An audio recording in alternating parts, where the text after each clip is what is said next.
Hey guys, and welcome back to the NEEC semifinal with University of Pennsylvania and University of Delaware, or vice versa, University of Delaware and Fine, University I'll of just be over Pennsylvania. here, I am Aaron sharpening Yodroid my Yoder here feathers. with my co-caster Hans. Say hello to the people, Hans. Hey, what's going on, everybody? We're Your really excited to emperor get into shall this game too to return. see how it turns out.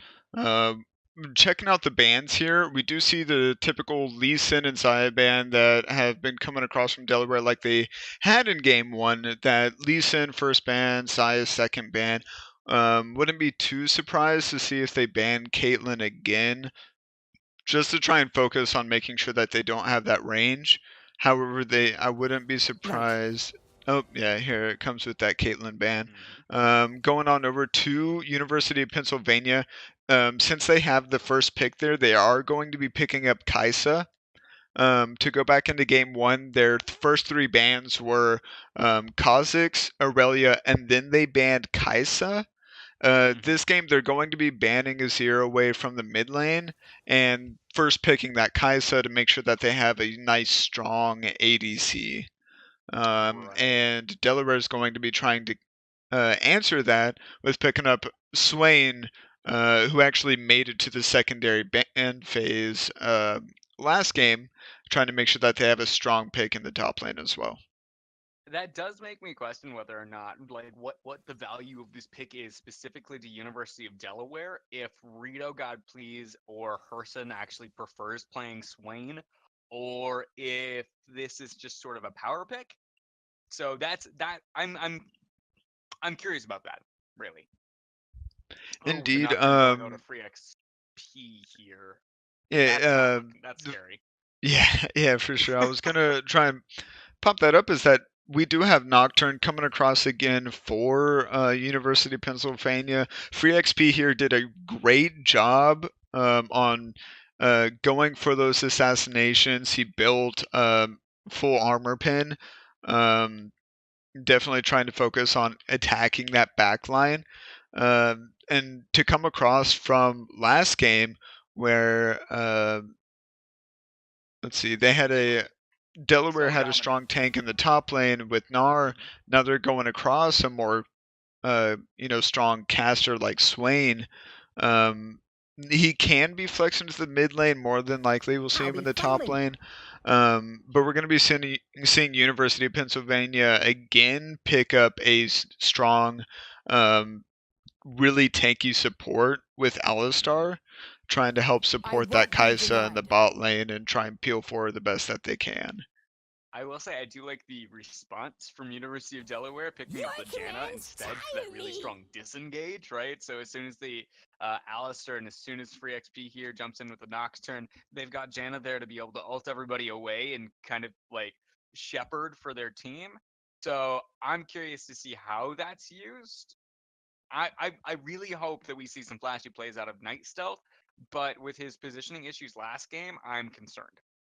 Indeed, especially with him picking up another relatively squishy champion, at least this time, he has a little bit more potential for a disengage. He has that slow, that tornado, that ult, that's really good at kind of kiting people away, disengaging.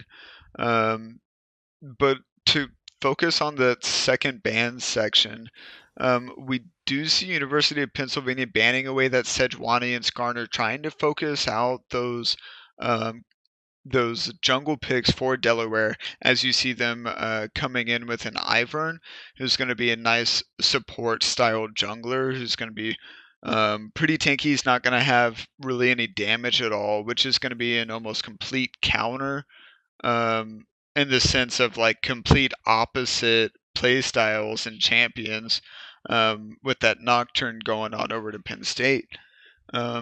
But to talk about the bans for Delaware, or from Delaware rather, they banned Heimerdinger again, along with banning away that Vigar. That bad Juju was able to just dominate on in this last game. Like, he just started steamrolling through.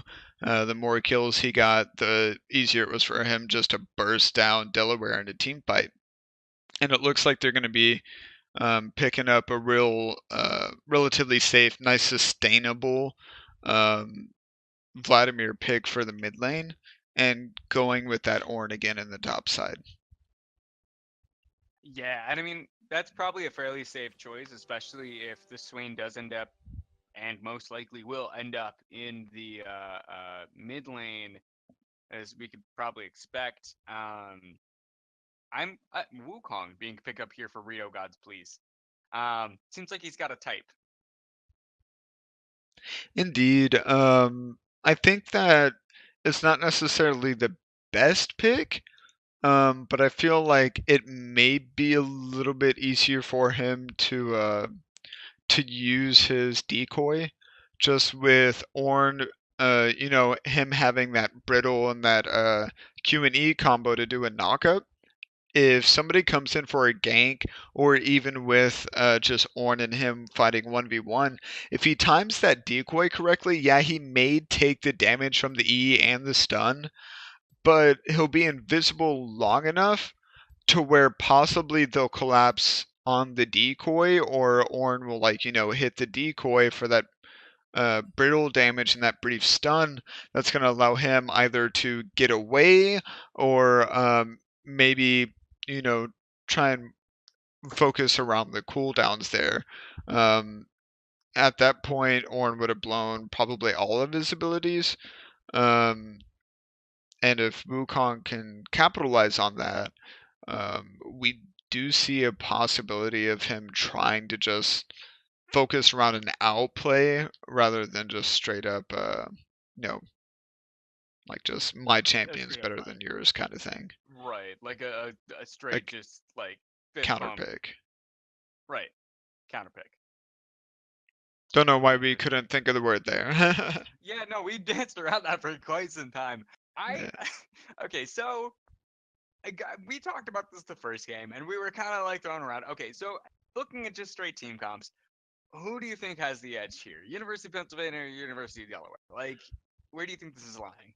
I honestly really, compared to last game where I thought Delaware was going to do somewhat all right, I definitely think that this is going to go to the side of UPenn, mostly just because not just team comp wise, like we know Richie has a very good use of his teleport. And with him on that Ornn, he's been doing really well. We know that free XP here on Nocturne has been doing really well, timing his ganks very, very well, being very aggressive, almost overly so. But he's been able to use his ult effectively in counter ganking, which is something that's been real interesting to watch over the course of the last game. But this Kai'Sa here, I feel like this Kai'Sa Alistar bot lane is just like a monstrous pick right now, along with them actually opting into that ignite. They're definitely gonna be trying to, I think, get a little bit of early damage in. Just in the sense of it's Alistar and Kai'Sa damage in a 2v2, I think level 1 or level 2 will out damage Sivir and Janna early game. Just bully them out. Yeah, I really hope the University of Delaware is able to kind of like pull off their early game a little bit cleaner than what we saw last game.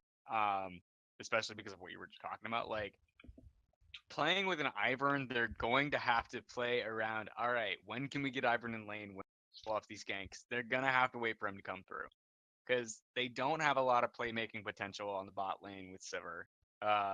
They have some playmaking potential, obviously, with the Swain. With the Wukong, they've got some stuff going on there for themselves, but like I I'm really hoping their jungler comes through because University of Pennsylvania is sitting there with a nightmare in the jungle, and if they're not able to really snowball, especially their either bot lane or top lane, they're gonna have a difficult time until about 40 minutes in or 30 minutes in.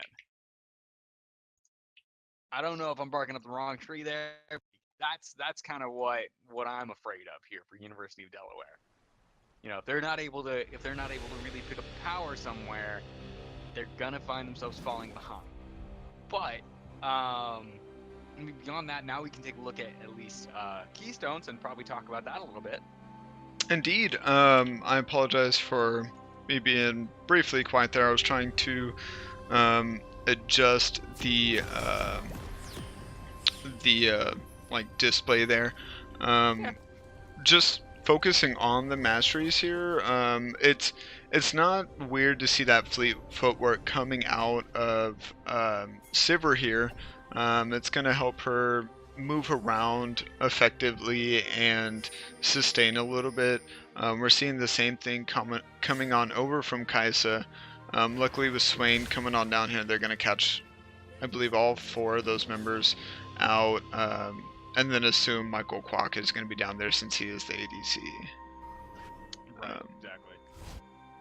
We're not seeing anything too different here. We're seeing a Flash Ignite on the side of Bad Juju. Definitely may try and go a little bit aggressive, or maybe hope for like a level 3, level 4 gank. Yeah, but he does have Spellbook there. To me, like, so because the first game they took the heal on the Vygar mid, right? And they're like, all right, hey, let's stress this game out a little bit, or if this game goes on a little bit longer, like at least we got a fallback. Now they're going on to Bad Juju with the Vladimir, who typically hits spike around his second item, as compared to Vygar that takes like 30 minutes sometimes to really ramp up. If he's playing that right, he can have that available for himself pretty early,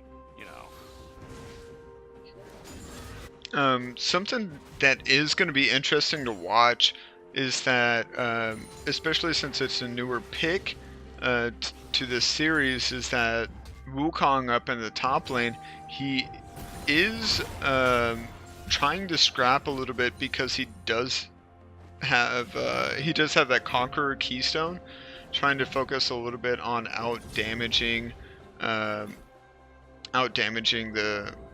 Ornn here. As you can see him kind of trading back and forth. The initial trade he wasn't doing too hot because Ornn was able to use his W for that shield and get that brittle proc on him.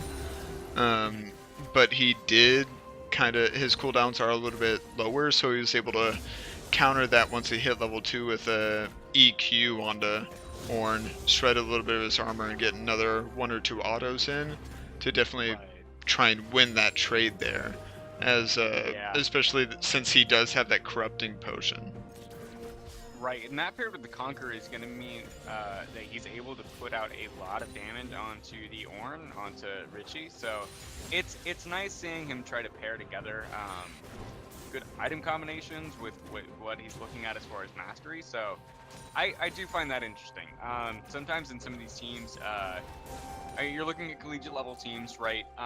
And so you don't always see some of that critical thinking, and so it's nice to be able to see some of that coming through with specifically like that keystone pairing, Something that I do want to point out real fast is that Nocturne did work his way down to the bottom side. I believe he just smited Krug, so he has a pretty good health and mana pool right now as he's taking them.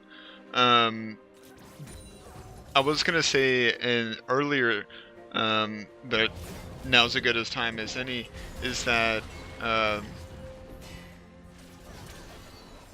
just waiting to see if they were actually going to try and go all in there or not. Sorry.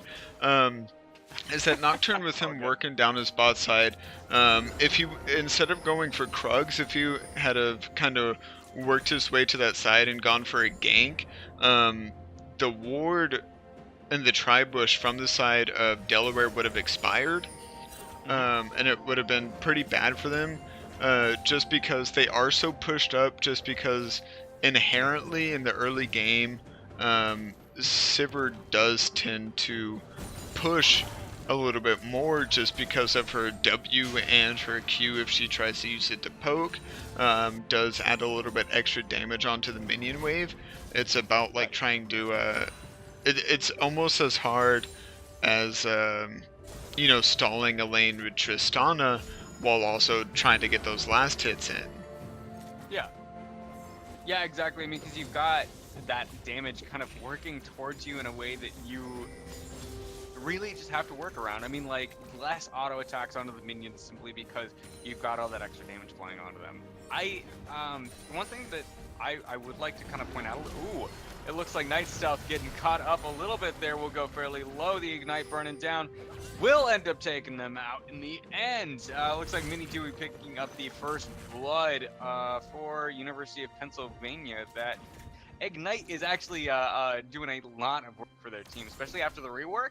That was probably a really solid pickup for such an aggressive bot lane. Something else that I want to point out that I noticed, I'm not too sure if Sivir has it, but I have noticed for sure that Kaisa actually does have her secondary rune tree as the resolve tree.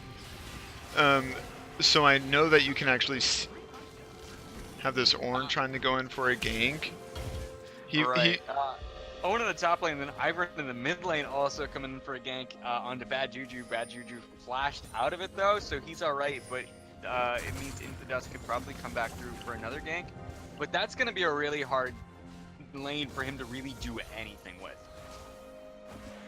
Yeah, I mean, something that we do have to give props into the Dust for is that he was able to get a real good, flank on that mid lane. Like, it was a really good gank path, as well as him immediately using that shield, trying to do some damage and force the pool to come out of.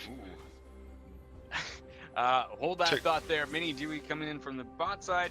Oh, never mind. No, nothing happening there. I was hoping for a little bit of action, but Herson backs them off, and Mini Dewey goes back to his bot side. Bad Juju actually used his ultimate earlier to try to sustain a little bit in lane rather than do anything else with it. He wasn't trying to get any more damage, was just kind of trying to stay alive a little bit in lane, so that was kind of interesting. Indeed, and although he let Swain push into his tower, he actually used that unsealed spellbook to exchange his Ignite that he had not used yet for a teleport, and was able to easily get back to lane. We see him coming up, just getting that extra bit of farm there so that he's not so behind. He's definitely working towards that proto belt, and he's very close. I think he's only What do you think about the item difference there too? Between Swain and Vlad? Right, because I mean, so Vlad picking up the Hextech revolver instead of picking up the Catalyst of Aeons, right? Instead of picking up that Catalyst, he goes for the Hextech revolver. Meanwhile, you've got Herson who went for the Catalyst. What do you think that's going to mean for trades in the mid lane? Well, I mean, I think that it's actually going to go on to the side of Bad Juju here. Still, I mean, it's going to allow Swain to stick around longer just because of the mana and the healing he gets from using his mana, so it's really going to help him out during his ult. However, we see him using his teleport to come down in the bot lane here, using his ultimate. Right, Harrison diving into the backside, popping the ultimate onto Mini Dewey, and Michael Kwok forced to back up to their turret. Looks like we've got a teleport in from the top lane. Ends up being cancelled though. Mini Dewey now being caught up. Harrison picking up a kill onto the bot lane, Michael Kwok, and looks like Mini Dewey is going to follow shortly after. Looking up at the top lane though, the flash from Richie will almost get him to safety. Burrito Gods, please, will have the last laugh there. It's taken out. That's a lot of good chunk of gold going over to University of Delaware. A bit of a different early game than what we saw last time. Indeed, maybe it's just a red side thing. Yeah, possibly. Oh, free XP, the Nightmare in the Jungle comes down and picks up a kill for himself. Night Stealth not able to stand up to the Master of Night himself. I just wanted to say that so bad. We are going to be seeing this first tower also go on to Delaware, very different from last game. They are doing very well on the gold lead. They're sitting at, like 1k gold advantage. However, University of Pennsylvania is going to answer here after making Delaware back up. They are going to go for that Infernal Dragon here. Yeah, they're able to burn that down pretty quickly too here with the combination of Kaisa and Nocturne, so that's gonna be rough, especially putting an early Infernal Drake onto free XP here is terrifying. And you also got to look at this this bot lane here. Despite the fact that we have, you know, that gank coming down from the bot side, that's 2 deaths per bot lane still, and with only 1 kill between them. The difference is that Alistar has 1 of the kills, and on the side of Pennsylvania, whereas Delaware, the ADC Saber actually has the kills. But whenever you look at the CS difference, it almost evens out. I mean, Kai'Sa's sitting at about a 15 CS advantage. I mean, if you look at their items, they're almost exactly the same, other than Saber having 2 HP pods just to make sure that she sustains a little bit longer in lane. But we're going to be seeing Vladimir probably die here under tower just from Swain. Not quite, though, because he does use that stopwatch to get out of trouble. That's pretty good. All right. I still think Swain probably could have gotten that, but he was definitely playing a little bit more scared and recognizing Nocturne's ability. I don't know if he realized that his ultimate was down. He probably thought that maybe it was back up again. But he was definitely being careful of that. Right, which is a little bit of different behavior than what we saw last game. They were, I feel like University of Delaware was a little bit reckless in this game. It feels like they're playing a little bit more cautiously. They've been putting down a lot more aggressive vision before actually advancing any sort of like ganks anywhere. So I mean, because like early we saw Into the Dust traveling into the bot side of UPenn and trying to establish some vision. So, and then I mean he made some trips up in the top lane too, like trying to cancel out some vision there. So it's nice that we're seeing some more proactivity in the way of trying to keep themselves safe from University of Delaware. It's refreshing because that's so important, especially in games of this caliber, you know. Indeed, and I mean, like, back to the... If we want to look at the top lane real quick, Call of the Forge Gods coming out. We'll end up knocking up Rito Gods, please, who is now going in on Richie 5555. Rito Gods dropping fairly low. Now they're at competing health bars, but Rito Gods, please, will back off there a little bit. Will he go back in? Looks a little unsure, but he's going to just go ahead and run back after pushing Richie 555 off. Trying to get him off the wave and bring him down so he's not so happy about going forwards. Do have Ivern coming on down here in the bot lane, trying to do a little bit of something, but it's definitely gonna. Master of Nightmares coming through. It looks like pops the ultimate. The target was Night Stealth, but it doesn't come through. Daisy popping out there for Into the Dust. Free XP here. Now looks like he's on his last leg. An East Coast carry sweeps it out from underneath him. Teleport in from the top lane. Rito Gods, please, want some action for himself. Night Stealth is a little far forward, and Bad Juju will pick up a kill onto him. Now Bad Juju going down in return to Herson. Looks like he is going to dive into the back line and pick up a double kill cleanly for himself. That is a triple kill now for Herson. Yikes, that was actually a really, really good play from University of Delaware. That was great. Indeed, it's almost looking like almost a completely different game from game one. Delaware definitely did, I don't know what they did in this like little pre-game pep talk that they had, but they're definitely picking a lot of this game up. That Swain coming on over to Herson on the side of Delaware, he's doing amazingly well on it. He's definitely making sure that he uses that teleport effectively, showing that he's not the only person in the game that knows how to use that teleport well. Right. Like he used it for a gank earlier, as we saw, and actually forced Ornn to attempt to teleport and cancel it, just because he wouldn't make it in time. He's definitely been reading the bot side very well, just to be able to teleport on down there and do what he needs to do and get out. I completely agree. And looking at the top lane, actually, I believe we missed it. Rito Gods, please. Oh, never mind. Forget me. Yeah, no, I think you're right. This person is making great use of that teleport and being able to stay covered on the map, and keep an eye on his team, making sure this bot side does get the kills they need. So Mini Dewey taking a lot more damage there than I'm sure he was comfortable taking. A Bad Juju taking also quite a bit of damage. Herson is looking like a bit of a monster right now, sitting with 4 and 1. We do have a bit of a fight going. Oh, Yikes! There we go. All right. Here comes Free XP. Here gonna pick up the kill onto Rito. Gods, please. Yikes! Sends him crying back to base.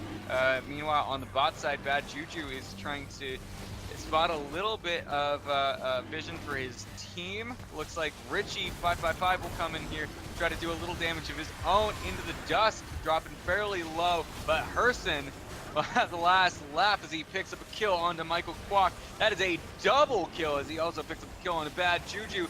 Now University of Delaware picks up the Infernal Drake for themselves, and now they can look at a mid-turret.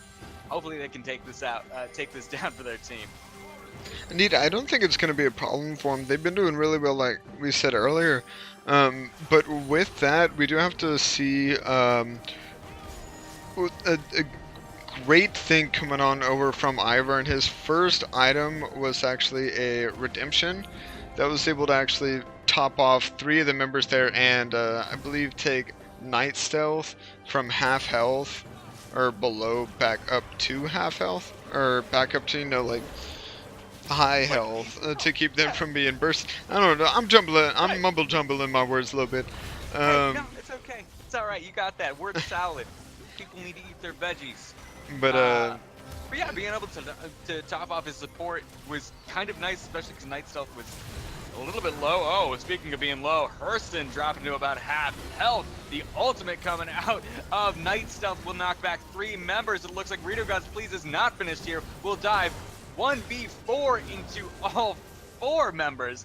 Surviving from PENN. Michael Kwok being picked off fairly early in that game. That it will be a Rift Herald picked up at least for the side of University of Delaware, and a kill picked up for them as well. But yeah, Rito Gods Please, R.I.P.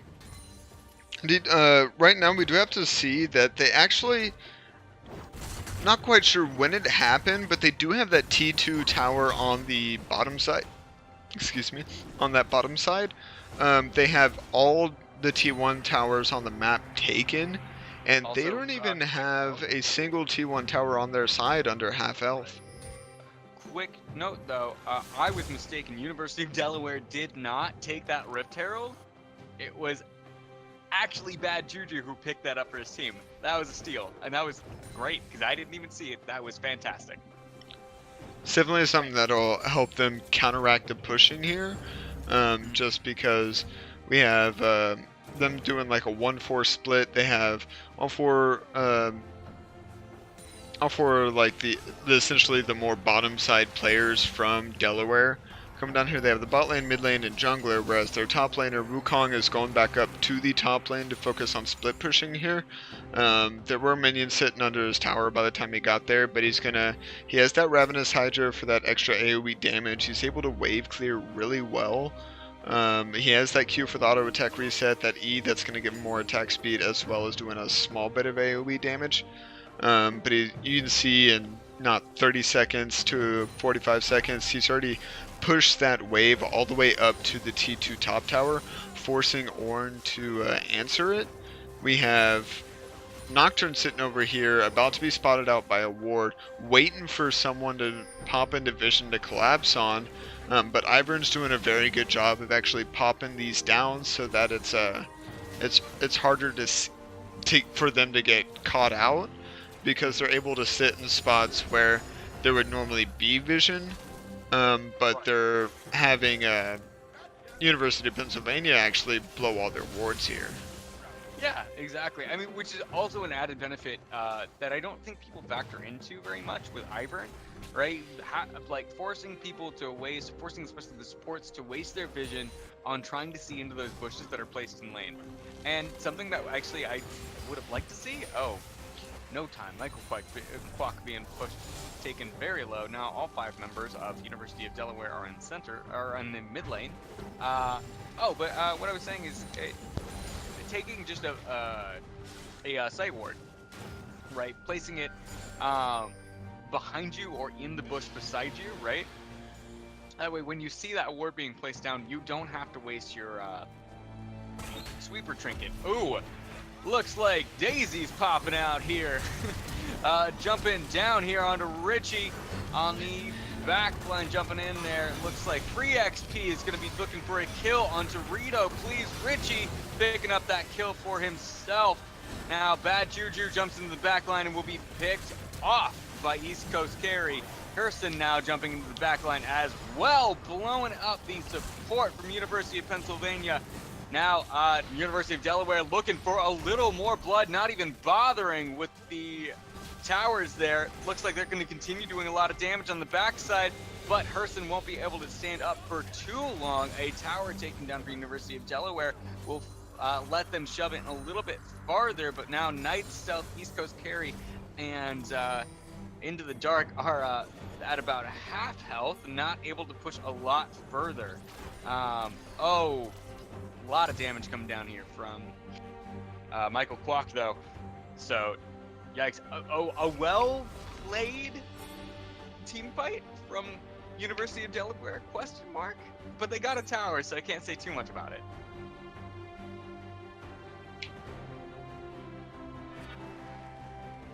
We do have to point out, as you can see on the screen right now, the gold difference, just from the ADCs alone.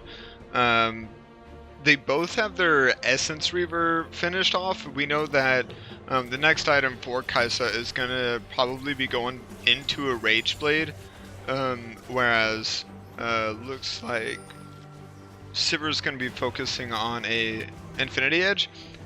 But despite Sivir being 3-0 and 10 and Kaisa being 1-4-4, with Kaisa having that 40 CS advantage there, the difference in gold is only about 200. So effectively Michael Kwok's doing a very good job of attempting to stay in this game. It's just now they have to worry about Delaware taking this Mountain Drake. They've already been doing very well in team fights and pushing. Imagine how well it's going to be with that Mountain Drake giving that added true damage on the towers. Right. That's gonna be pretty heavy for this University of Pennsylvania to be able to handle. I do have a question. Oh, but no time. Richie 555 being caught out here in the top lane. Daisy coming out to into the dusk. Looks like he's in this for blood. Rito, please, however, picking up that kill on a Richie 555. Yikes, I think he overstayed his welcome there a little bit. Pushing that far forward without any vision, that's very dangerous. Indeed, and back to the mid lane. Bad Juju flashing to try to get away from some of the damage. Mini Dewey now caught in the back line between East Coast Carry, Night Stealth, and Into the Dark. Taking a lot of damage, but it's not going to be enough. East Coast Carry ended up picking up that kill for himself and the University of Delaware team. Now they're continuing the chase on to Michael Kwok, who is forced to fight for his life. Daisy coming out again will end up spelling doom for Michael Kwok. Looks like he's going to go down to Hurston, the mighty hand of Demacia. Just kidding. It is like honestly disturbing just to see that damage come across from Ivor. I mean, you see him, the only thing that gives him any AP is his redemption. Everything else is like health and resistances, and you saw him go in on that Kaisa there, and he half-health her with an auto attack in his E. That's terrifying. That is absolutely terrifying. Like I think he could have easily 1v1 her. I really do. I agree. And it's funny because like Ivern is not a popular pick at all. Ivern is not something that we, especially here at ACEL or in the NEEC, like any of the conferences, I haven't seen it more than twice in the past year. So it's interesting that he's doing so well on a champion that is so underplayed. Indeed. It is nice to see someone actually play him very well. He like I said at the beginning of the game, he is playing a very supportive character. I mean, as you see just based on his items, he has a Redemption, a Locket of the Iron Solari, and he has a Knight's Vow. That honestly, I wouldn't be too surprised if he threw on either Sivir or Swain. He may even, depending on if their communication's doing really. Yikes, the terror of the jungle. It looks like Rito God's Please bit off a little more than Chew. Starts running away from free XP here. Yikes. It's scary to find him sitting in a jungle, and especially for somebody like Rito God's Please who isn't building any tank at all. Ooh, Call of the Forge God coming out. Finding two members of University of Delaware, one being not very low stealth, going on to the backside. Harrison, however, will end up picking a kill for himself. East Coast carry picking up one kill as well. It looks like Rito God's Please is not messing around here either. We'll take out two members of University of Pennsylvania, and that is a dead turret, a dead inhibitor tower, and they are looking to end this game. Surrender coming out of University of Pennsylvania.